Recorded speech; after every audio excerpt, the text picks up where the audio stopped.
ഇവിടുത്തെ പ്രധാന വഴിപാടാണ് അടപ്പന്തരാഴിയും ഗുരുതിയും. ഈ ഗുരുതി എന്ന് പറയുന്ന ഒരു കാരണവശാലും മുടങ്ങാനും പാടില്ല. 365 ദിവസവും ഗുരുതി നിർബന്ധമാണ്. ഗുരുതി നിർബന്ധമെന്ന് മാത്രമല്ല, ഇവിടെ ഗുരുതി നേദിക്കുക മാത്രമല്ല, ഗുരുതി തർപ്പിക്കുകയുമുണ്ട്. നിത്യവും ഗുരുതി തർപ്പിക്കുന്ന ഒരു ക്ഷേത്രമാണിത്. 7 ദിവസം അടുപ്പിച്ച് അമ്പലത്തിൽ വന്ന് പോയി തോന്നുന്നു. മനസ്സിന്, ശരീരത്തിന്, ബുദ്ധിക്ക് ഉണ്ടാകുന്ന മാറ്റം എന്താണെന്നറിയാം. അതിലുള്ള പവർ നമ്മുടെ ശരീരത്തിലോട്ട്, ബുദ്ധിയിലോട്ട്, മനസ്സിലോട്ട് കയറുമ്പോൾ നമ്മുടെ ശരീരത്തിൽ തന്നെ അല്ല, ബുദ്ധിയിൽ തന്നെയുള്ള മാറ്റം എന്താണെന്നറിയാം. 500 വർഷങ്ങളോളം പഴക്കമുള്ളൊരു അപൂർവ ഭദ്രകാളി ക്ഷേത്രത്തിലാണ് ഞാനുള്ളത്. ക്ഷേത്രനട അടയ്ക്കില്ല. നിത്യപൂജ നട അഭിഷേകം, നേദ്യം, ഗുരുതി നേദിക്കുക. വൈകുന്നേരം നട തുറന്ന് ദീപാരാധന, നേദ്യം, ഗുരുതി തർപ്പണം. അന്നും ഗുരുതി മുടക്കാൻ പറ്റില്ല. സാധാരണ ക്ഷേത്രങ്ങളിൽ ഉത്സവം കഴിഞ്ഞാൽ പിന്നെ 7ാം ഗുരുതി വരെ നട തുറക്കാറില്ല. അങ്ങനെയുള്ള അമ്പലങ്ങളുണ്ട്, എല്ലാ അമ്പലങ്ങളും അല്ല. ഇത് ഉത്സവത്തിൽ കഴിഞ്ഞാൽ പൂജ മുടങ്ങാൻ പറ്റില്ല, ഗുരുതി മുടക്കാൻ പറ്റില്ല. ക്ഷേത്രത്തിൽ വന്ന് ഇവിടുത്തെ ആചാരം അനുസരിച്ച് ഭഗവതിയെ തൊഴുത് പ്രാർത്ഥിച്ചു കഴിഞ്ഞാൽ എല്ലാ അഭീഷ്ടങ്ങളും ഭഗവതി നടത്തി തരും. ഇപ്പോൾ ഞാൻ ഇവിടുത്തെ വന്നിട്ടാണ് 7 കൊല്ലമായി. എൻ്റെ അനുഭവം കൊണ്ട് പറയാനും എന്തോട് പ്രാർത്ഥിച്ചോളൂ, എല്ലാവരുടെയും സങ്കടദുഃഖം എല്ലാം ഭഗവതി നടത്തി തരും. അത് വളരെ അപൂർവമായിട്ടുള്ള ക്ഷേത്രമാണ്. കാരണം പൊതുവെയുള്ള ക്ഷേത്രങ്ങൾ കന്യാകുമാരി ഗണപതിയെങ്കിലും കാണും, ഇതല്ല. എറണാകുളം ജില്ലയിലെ കാഞ്ഞിരവട്ടത്തിനടുത്ത് ആമ്പല്ലൂർ ആമ്പല്ലൂർ ദേശാധിപതിയായിരിക്കുന്ന ആമ്പല്ലൂർക്കാവ് ദേവീക്ഷേത്രം. ഈ ക്ഷേത്രത്തിന് പ്രത്യേകത എന്ന് പറയുന്നത് തന്നെ ഉപദേവന്മാരൊന്നുമില്ല. ഉപദേവതയില്ലാതെ വടക്കോട്ടുള്ള പ്രതിഷ്ഠയാണ്. ഒരു ശ്രീകോവിലിൽ തന്നെ ബഹുവേല പ്രതിഷ്ഠയാണ്. ശാന്താട്ടക്കോലവും മൂലവിഗ്രഹമായിട്ട് ബഹുവേല പ്രതിഷ്ഠയായിട്ടിരിക്കുന്ന ഭഗവതിയാണ്.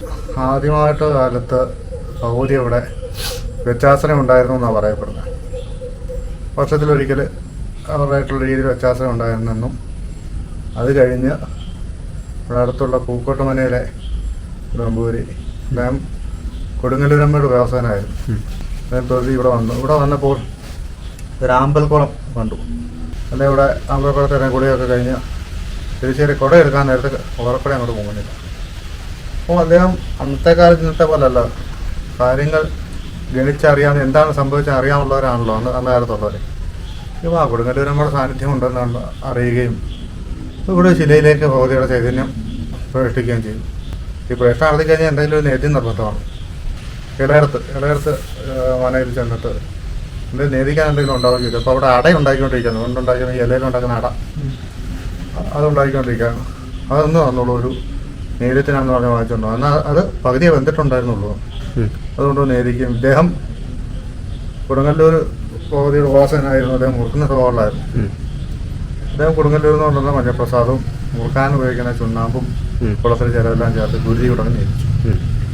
അന്ന് തൊട്ട് ഇവിടെ അടയ്ക്കും ഗുരുതിക്കും വളരെ പ്രാധാന്യമാണ്.